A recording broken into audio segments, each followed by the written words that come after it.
Hey everybody, it's Joey Ciccone. I want to welcome you to the show today on Friday.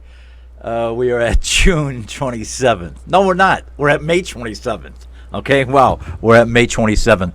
And I like to call this new show Connected. It's coming to you live from Las Vegas, okay, World Center of Broadcasting Media. And I need to jump right into things today, right away.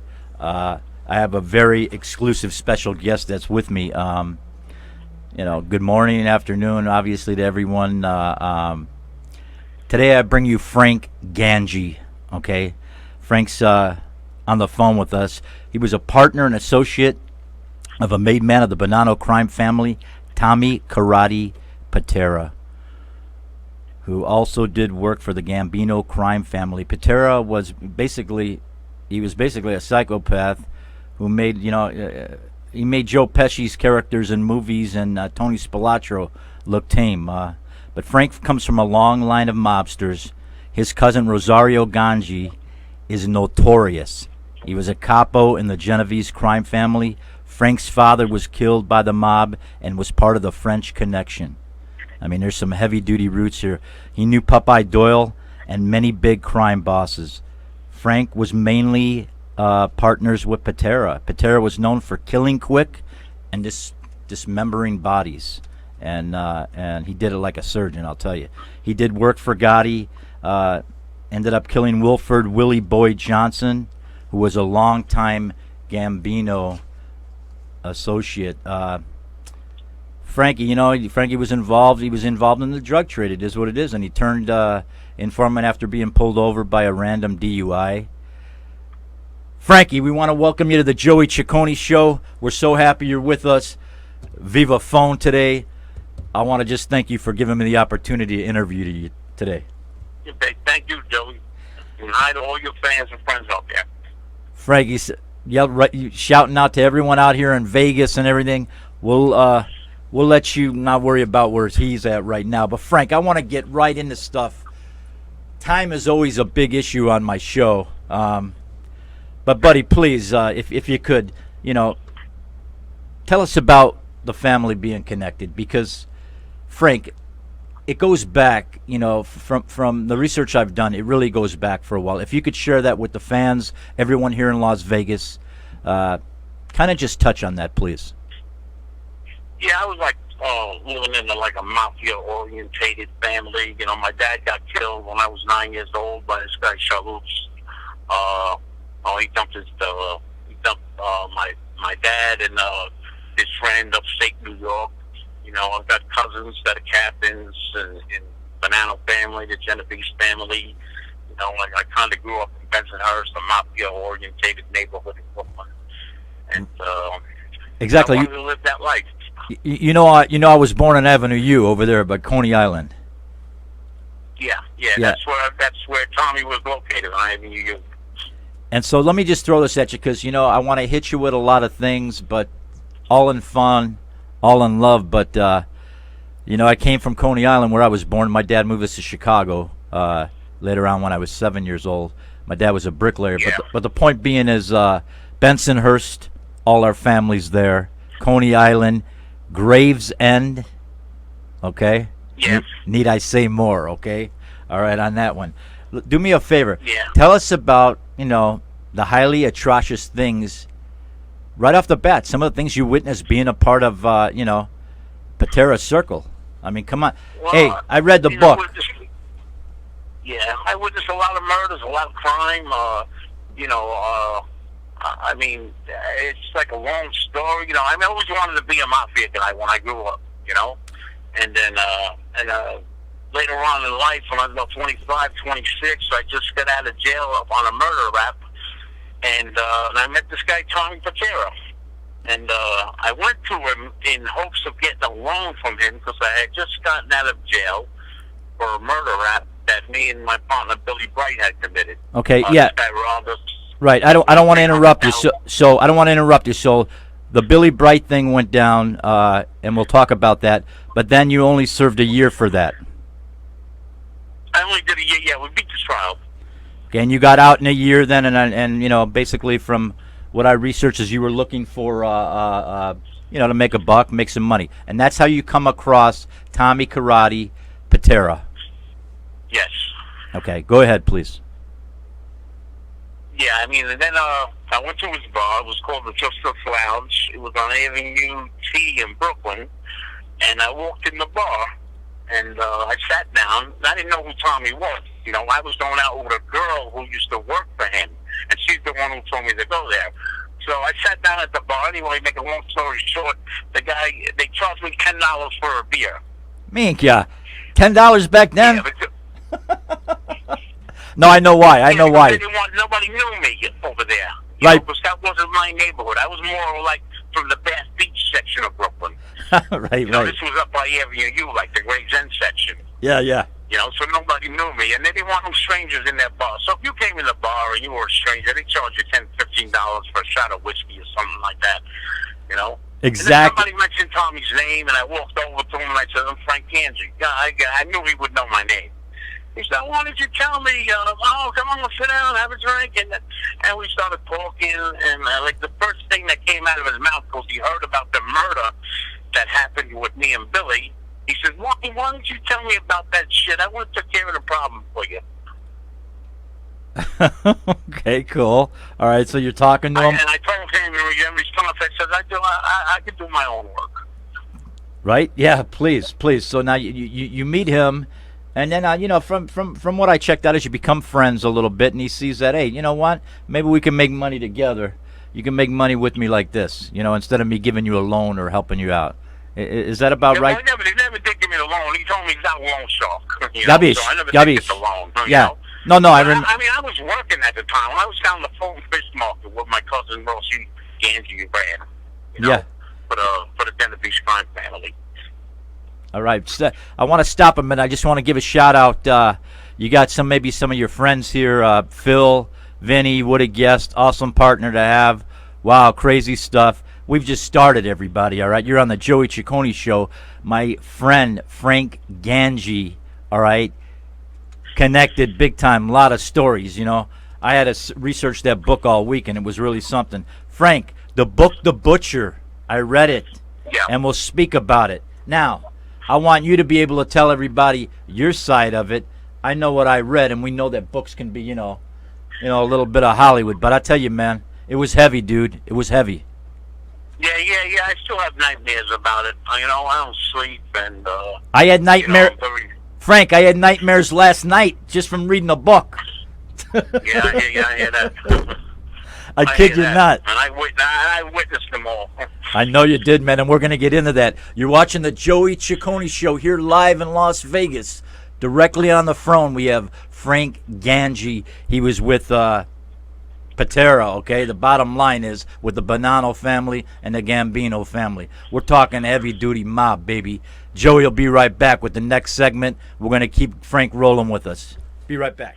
Hey, everybody, back with Joey Ciccone. The new show called Connected. You're going to see it maybe 2 times a month. I'm going to work other angles, too, but we're always going to come to you with connected guys, stories. It's just it's an honor to be able to be here in Vegas and have the exclusive on guys that were there, not guys that made movies. I'm talking about the real deal. My guest on the phone with me, Frank Gangi. Okay, Frank, I want to mention this to my sponsor right now. All segments today are sponsored by Dr. Pierre Fay, chiropractor in Westlake Village, Thousand Oaks, California. Maybe we need our backs worked on, Frank. He provides a range of chiropractic treatments. Fay Chiropractic, 805-495-0110. The address, I'll hold off on that right now. You can find him at www.chiropractic.com. Dude works on many athletes, man. He worked on me for a long time, my 25 years in L.A. So the whole show, all the segments are brought to you by Dr. Fay today. And Pierre, we thank you very much for that. Okay? Frankie, we're going right into some things. I read that book called The Butcher, okay? And that's Tommy's story, but you are mentioned, obviously, throughout it, and there's a lot going on there. And I want to jump right into some questions with you. And please, if we're not perfectly in order, it doesn't matter. We're live. We're talking as friends. Just tell it the way it was, brother. We talked about. I think me and you mentioned. Billy Bright was a nice guy. He was your friend, right? Yeah, he was my best friend. He's like my brother. He was a good guy, and he was like a partner. And you guys worked together, and then. Yeah, we grew up. We had a newspaper route together when we were kids. Right. So the relationship went back when you were younger and everything too. So It went back to the '60s. Obviously, he was someone that you could trust and work with and be with. Correct? Yes. Okay, and so Billy, what happened? What happened with Billy exactly? Let's just talk about it if we can. Well, I mean, like I said, we grew up together and this and that. We committed a lot of burglaries and robberies, and then we started dealing pot and this and that, and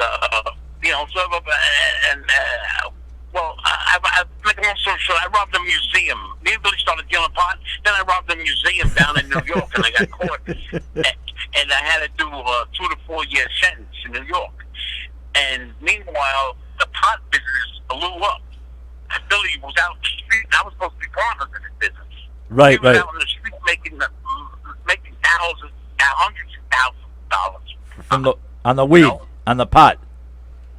Yeah, with the marijuana. While you were serving your time. Yeah, well, I was doing my time. But when I got out, he made me a partner of the business. But meanwhile, the business was in the red now because a friend of ours, a very close friend of ours, had robbed the apartment of $350,000 worth of pot. I don't know.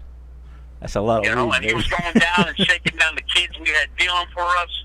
So Billy comes visit me in prison one day, and he says, Frankie, he says, listen, I think they're going to try to kill me to take the pot business over. We got to kill him, Right. All right. I had 2 weeks left to go on my prison sentence. I told Billy, Billy, just wait till I come home. Don't do nothing till I come home. Right. Right. So, make a long story short, 2 weeks after I came home, Billy sent the limousine up with my girlfriend to pick me up from prison. Handed me like a $5,000 lot, from my pocket, and then I was making thousands of dollars a day. Billy, I just got out of jail. Billy kept talking about killing off. Really, I really wasn't into killing somebody right now. I just got out of prison. You just got out. You didn't want to dabble in that and go back again over there with the. Yeah, exactly. With that aggravation. And like a long story short, again, finally we got down to it and we did it. Meanwhile, the whole plan went wrong. All right. I mean, Billy wanted to shoot him in my apartment. He was only supposed to get shot once in the head. Billy wanted to shoot him in the head. It went out his face. The bullet went the ceiling. And bullets started flying all over us. I got shot 5 times. And we had upstairs neighbors. Meanwhile, Arthur turned around and jumped out my window, ran down the block, and the whole neighborhood, all the lights are going on. And this is my house under my name. Folks, a Vegas and all over the country and Vietnam and everywhere else that listens to my show, this is real stuff. Frank Gangi's giving you the real stuff. Let's move on. I want to move on with some things and everything. You were accepted by Tommy because of your family roots. Would you agree or disagree? Yeah. Well, that and also because he heard about this murder. Okay, Gabish, yeah. All right. Okay, let me ask you something. Who's Group 33? Group 33 was a DEA agent, Jim Hunt and his LA. Right, they were watching you. They were watching him. Now, tell the folks. How we doing, Scott? On time. They were on Tommy.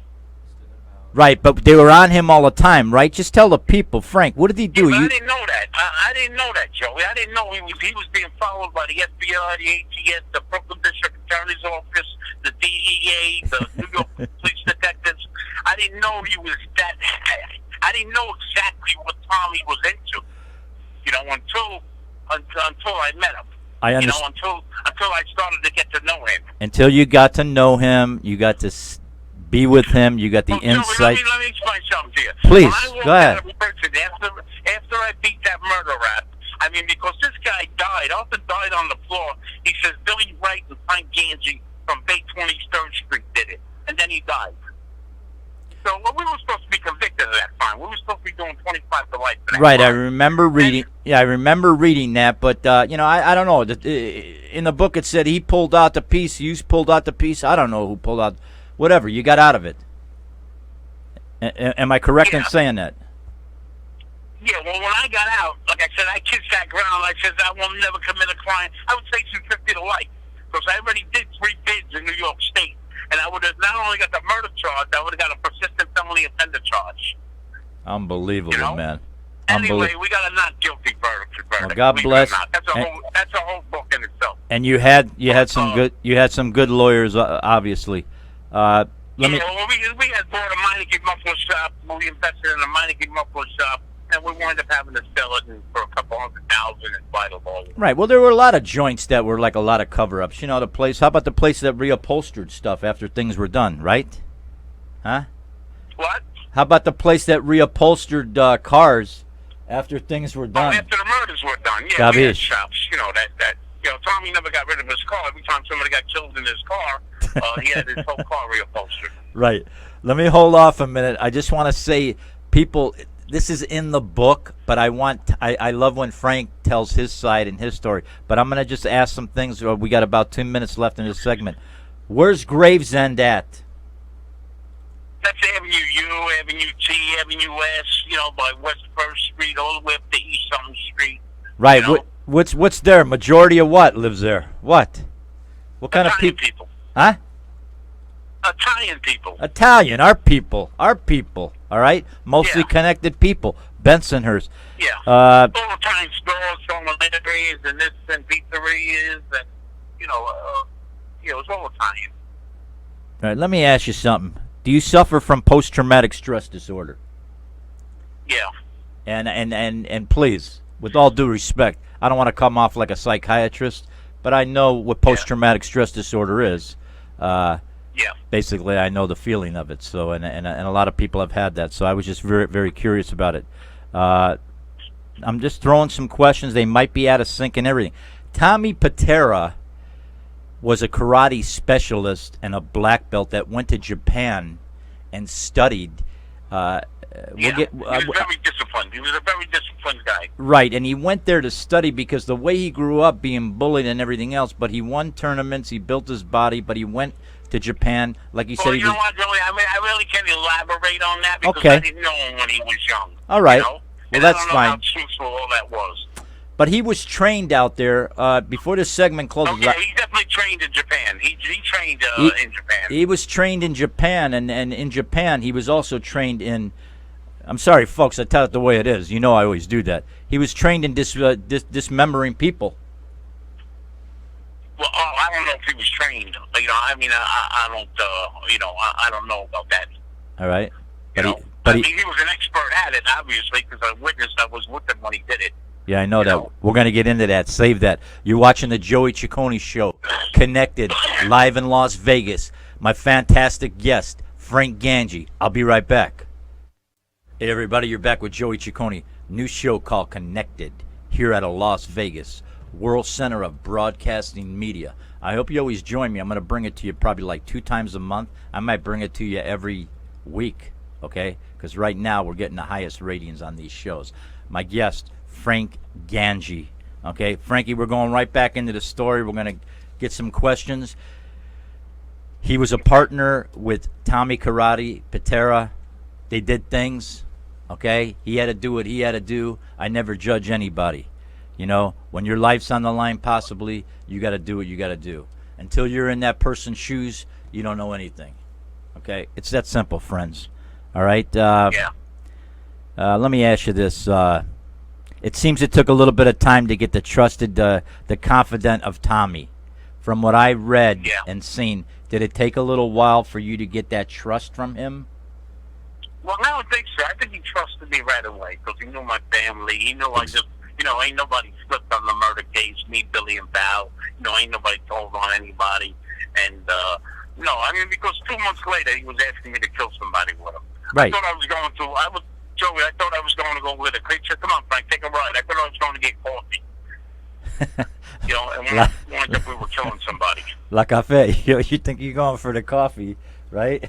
And the devil dogs and the Yankee Doodle Dandies, and forget about it. Now you're going over to, you got to go take care of something. All right? Aspet, let me see. Let me look through my thing. Like I said, nothing's in order. There's a lot of things because the book's got a lot going on. But what's going in your mind? Let me ask you something. What was going on in your mind when Tommy said, now you'll read the book, friends, you'll understand, but Frank knows what I'm talking about. When he said to cut up Talal, is the name right? Did I say Talal right? Kyle 66. Say again? Kyle 66. 66, right. He tells you to cut him up. Now he wants you to cut him up in the tub. Take your No, he didn't want me to cut him up. He wanted me to get my clothes off. Right. You know? He wanted you to get your like I said, Joey, the whole thing went down like this. I walked in the bar. Tommy was there. He says, come on, come take a ride. You know, I thought I was going for a cup of coffee. So I got in the car, and he turned the static on his radio. Yes. Always putting the static. The car was bugged. Yeah, always put the static on, and so now you go. But he wanted you to take the clothes off, get in the tub, and do the job. No? Yeah. And he got mad at me. He said, take your fucking clothes off, you know? And he talks like Mickey Mouse. He's got a very high-pitched voice, you know? Okay. And he said, I said, Tommy, I ain't never did no shit like this before. I mean, we walked in the house. He put 2 bullets in the guy's head. The guy was handcuffed in a big suitcase. He was a real small guy. And he put 2 bullets in the back of his head. And then he said, come on, give me a hand. And we put him in the bathtub. I didn't know he was doing all of this shit. All right. I had no clue what was going on. I understand. This guy was something, man. That's all I want to say. Okay, so all right, we'll leave it at that right now. So what was going on in your head probably was like, I don't know what's going on. 1 minute I thought I was going for coffee. Now I'm supposed to go in the bathtub over here. All right. Hey, Joey, when he did this and he started cutting up the body, there was blood squirting all over the place. When he did this, after he said, take your fucking, I said, Tommy, he's yelling at me, and I don't like to be yelled at. I don't care who the fuck he was, you know? Yeah, and I said, I didn't know what you were doing, Tommy. I never did no shit like this before. He says, all right, bring the car around. You know what I did? I stopped at the liquor store. I know what you did. You stopped at the liquor store. You had a few hits off the bottle. I think who were you with? You were with one of your friends. One of the friends went there. You probably had to have a little bit to calm down after all that. Not on. Yeah, there was another guy, Shimmy, there. He was Kyle's friend. Yeah, winds up the guy got killed for nothing. These people that set him up says he was a snitch. They told Tommy he was a rat, but he was fucking the other. Oh, excuse my language. It's all right. He was banging this other guy's girlfriend. Gabish. And that was the whole reason why this guy got killed. Gabish, on that note, stop for 1 second, real fast. Lie, you're dead. Steal from your boss, you're dead. Basically convert another made man's wife, you're dead. Not come home when you're, or not go when you're called, you're dead. Not give the boss his due, you're dead. Openly deal drugs, you're dead. Practice homosexual, hey, that's what it was, whatever activities, you're dead. Break the vow of omerta, you're dead. Don't bury a body deep enough, you're dead. Okay? These are what they live by. This is real, folks. This is real what you're hearing live here in Vegas today. Frank Gangi. Frank, let me go on, please. All right, let's get to Phyllis. Phyllis Birdie. Let me ask you, Frankie, I got to ask you right now as a fellow paisan, entertainer, host, connected guy, whatever. The bottom line is this. Was Phyllis gorgeous or what? Phyllis Birdie we're talking about. Yeah. Was she hot? She was like a Cindy Crawford, right? No. That was bullshit. You know, she wasn't the prettiest girl. She wasn't the prettiest girl in the world. She was just a regular girl. All right. You know, the guy who wrote the book was in love with her. You know, so he had a different opinion, but she wasn't that pretty. All right. Well, you made it sound like. I mean, a beautiful person. Don't get me wrong. She was a woman. You know. Right. She should have never got killed. So let's go to that. We're in segment 3. Let's go to that. People can read things. Obviously, you're going to be back with us with a lot of stories, but the bottom line comes, if I can just bring this up real quick, get it out of the way, and let you speak. Celeste is Tommy Patera's girlfriend, and she does a lot of drugs and everything. And Phyllis and her go out like fun Italian girls, whatever, but they're doing a lot of drugs and everything, and he don't want her near his girl. He already passed the word around that nobody should give his girlfriend any drugs. Right. Nobody. It was clear to everybody in the neighborhood not to give her drugs. Exactly. So the time comes as the word went around enough, and then obviously enough was enough, and came a day where she was obviously being looked for, and can we tell it the way it is, man, or what?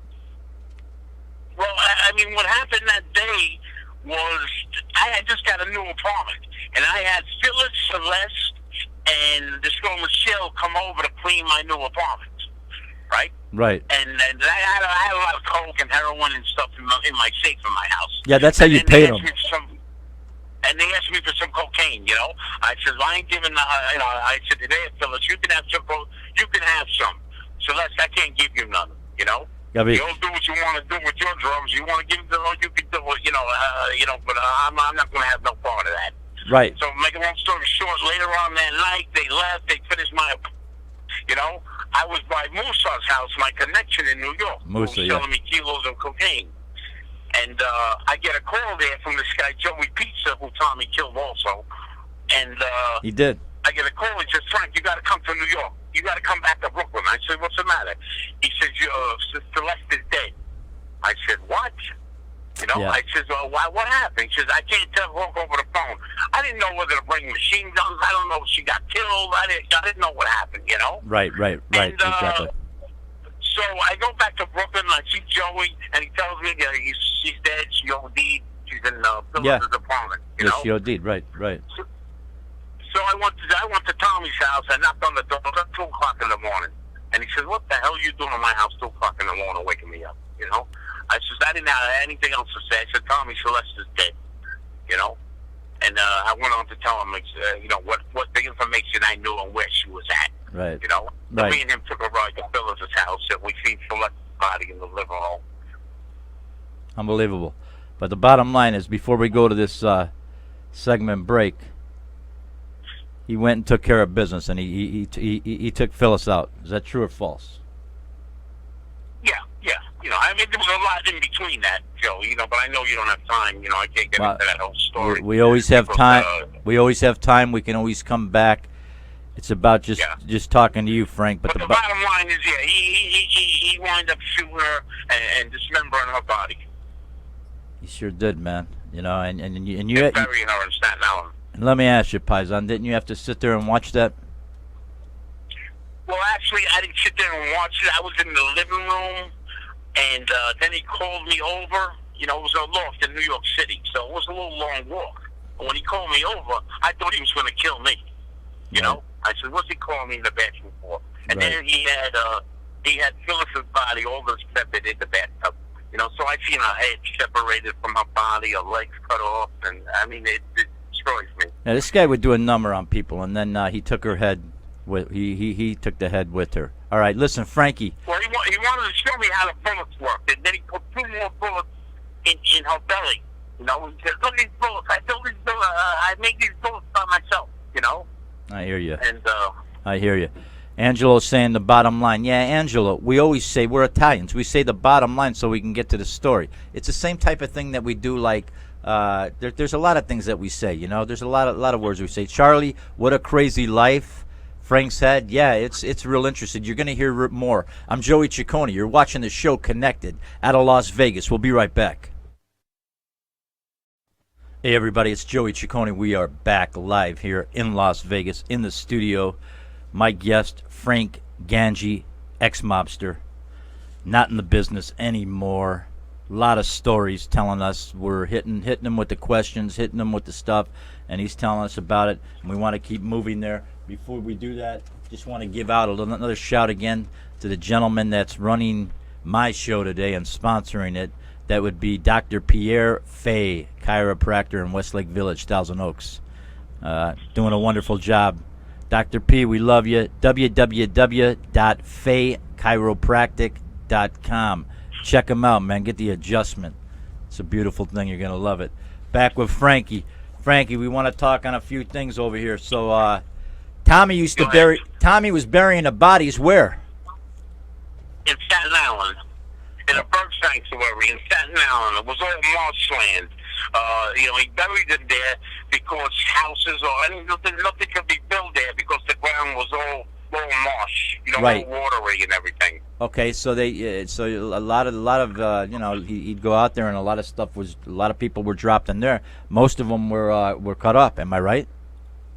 Well, you know, when I cooperated with the law, I told them who I knew that was buried there. They found an extra body, but the Environmental Protection Agency made them stop digging for some reason or another.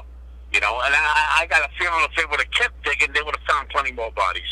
Yeah. How many you think? You know, book says one thing. Just on your opinion, we're talking here. I know of about 15 in the short period of time that I knew him. Well, they said 60. They said 60 bodies. Well, yeah, I don't know. Like I said, I won't elaborate on something I won't know. I won't try to sound Gabish, and that's and I respect that, man. You know, I respect that. Sometimes what you read and someone pushing a book, sometime, you know, especially in Hollywood, I'm not saying it's not possible. I mean, it could be very possible, but I doubt it. You know, 60 people is a lot of people. Right, but you know what intrigues me, man, and I gotta ask you, from not just reading the book, but being around a lot of different guys, me growing up, but the way this guy has explained, man, I mean, was he creepy to be around? I mean, was it like, or were you just like just another guy from the neighborhood, man? Because he did some incredible things, man, and never thought twice about it. You know what I'm saying? Yeah, exactly. You know, exactly. Anything done, and you never know. If you met him, if you met Tommy, you would never know he was that type of person. Right. He didn't, you know, he didn't give off that type of personality. He didn't give off that type of vibe, and then what happened is when you're private, it's a whole different type of vibe. In the book, it talks about a guy named Joey Belzano. Yeah, he was a very good friend of mine. I really, really liked him. The kid was like a young kid. It says he was like a John Travolta, good-looking kid and everything. The ladies liked him and everything. But what was the deal? He was involved in things? Yeah, he was involved with us. As a matter of fact, Tommy, when I killed the Polish guy up in Moose's house, Tommy had stabbed this guy, and he was fighting with Tommy too, and a knife closed on Tommy's hand. So Tommy had to go back to New York to get his hand stitched up. So he had Joey drive him back, and then he dropped me and Musa off to bury the body.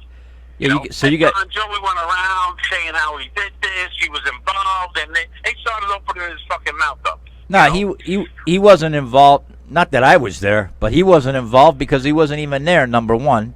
And then he was opening his mouth, and then so he went bye-bye. So you were in the car when he went bye-bye that day. Yeah, well, Tommy told me, he says, listen, he told me how it was going to go down, this, that, and everything, you know, and he told me, you know, after he shoots him, he wanted me to stick him in the chest with a nightstick. With the nightstick or with the pick? Ice pick. Yeah, the ice pick, yeah. Yeah, that's what I thought. I thought it was the ice pick. On, man, I'll tell you, unbelievable. I mean, I don't know the reason behind that either. Like I said, he had his own, you know, I didn't ask no questions, you know, like, why'd you want me to stick with an ice pick? That's not a question I should be asking. Frank, but let me ask you something. We talked about it on the break, okay? Weren't you a little oblivious during all these times? And with all due respect. Absolutely. I mean, after all this shit started happening, I started drinking every day. You know, I had a ton of cocaine, you know. I was doing cocaine every day, you know. I had to get all this shit out of my memory, you know. I mean, it really started to get to me. Well, you numb yourself. I think you numb yourself. I mean, well, Joey, like I said, you know, we killed the guy off, right? He was our friend. You know, we killed him for a reason, you know? Yeah, I understand. You know, but these people were getting killed for no reason. Some of them were just, if it pissed them off, like, you know, the smallest thing, I think they were just taking a ride. They were going bye-bye. I think he was trying to oppress people. Like I said, he let a dozen people know where he was burying bodies. Everybody knew where he was. Everyone at just us and everyone else. Everyone knew where he was putting the bodies and everything. The word gets around, right? Right? Yeah, exactly. Let me ask you something. All right? Do you miss the life? Well, yeah, some of it. Some of it I do. Right, I had some good times. I'm not going to lie. You know, I wish I would have got hooked up with somebody other than Tommy Patera. I mean, I wish I would have killed him instead of cooperating with the law. Yeah, Gabish, and I'm sure there were opportunities, but he was a little intimidating. No, there wasn't opportunities because he wound up dividing me and Billy. And the only person I would do something like that with, like kill a maid guy, is with Billy. Because that's the only person I could trust. But he divided and conquered me and Billy. I understand that, man.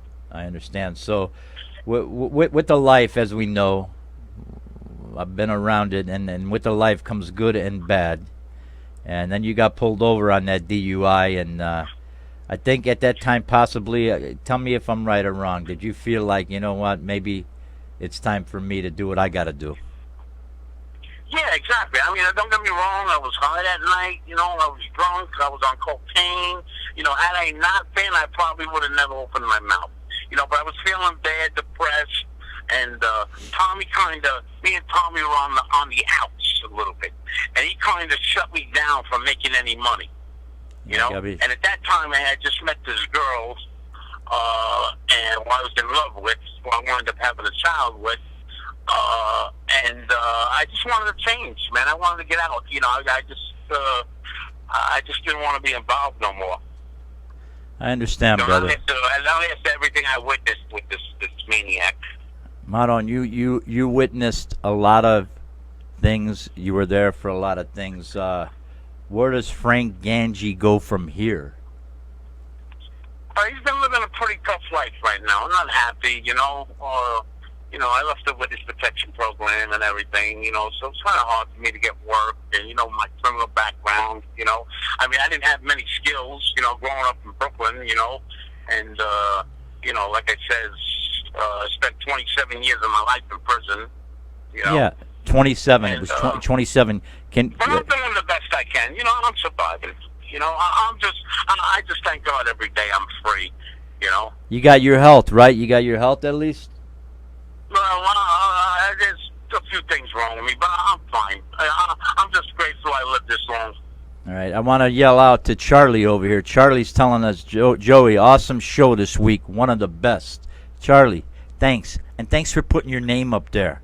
I love when people come with the no name, but they have a comment to say, because I'll call people out on it. I really don't care. All right, we got some great shows coming up here. I'm gonna have a gentleman that Frank knows, but Dominic's gonna come and join me. Montiglio, what is it? Montiglio? Yeah, Montiglio, Dominic. Yeah. So Dominic, we want to give you. I don't know him personally, but I speak to him on Facebook and everything like that. Gabish, we want to give a shout out to him, Dominic. We hope you're watching today. I want to mention someone that was able to put me in connection with yourself. And a few other people, and it's a very stand-up guy, and I hope that you would listen to his show out of New York City, called Mob Radio. And guy's name is Jeff Carnisi, and he's been a really stand-up guy to me. And you know, let's be honest, Frank. You know, when me and you had talked and everything, I know you had to do a little background check on me, right? Yeah. Well, not really. I mean, Jeff gets a good word about you. And he says, you know, me and Jeff are trying to write a book together. So, you know, we're going to see what goes on with that. Well, brother, I hope that works out well, because everyone's story is different. But I want to tell you, we got about a minute and a half left on the show. And we'd love to have you back on the Joey Ciccone Show, live from Las Vegas, connected. I would love if you could ever make a trip to Vegas and come in person.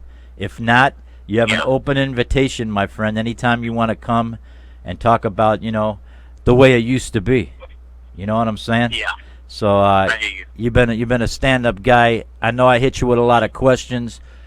I did want to do the bullets. Let me see if I could throw some bullets at you real fast. Let me grab my notes real fast. We got a minute left here. I know you don't miss partying. You miss your friends? I'm sure you miss your friends, right? A lot of them are dead. All right. If you talk to Patera today, what would you say? You fucking coward. Okay. Enough. That's enough right there. What is Anthony Spiro's social club called? What was it called?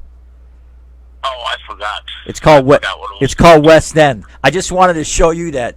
Minka, Joey read the book. What are walking talks? Excuse me? What are walk and talks?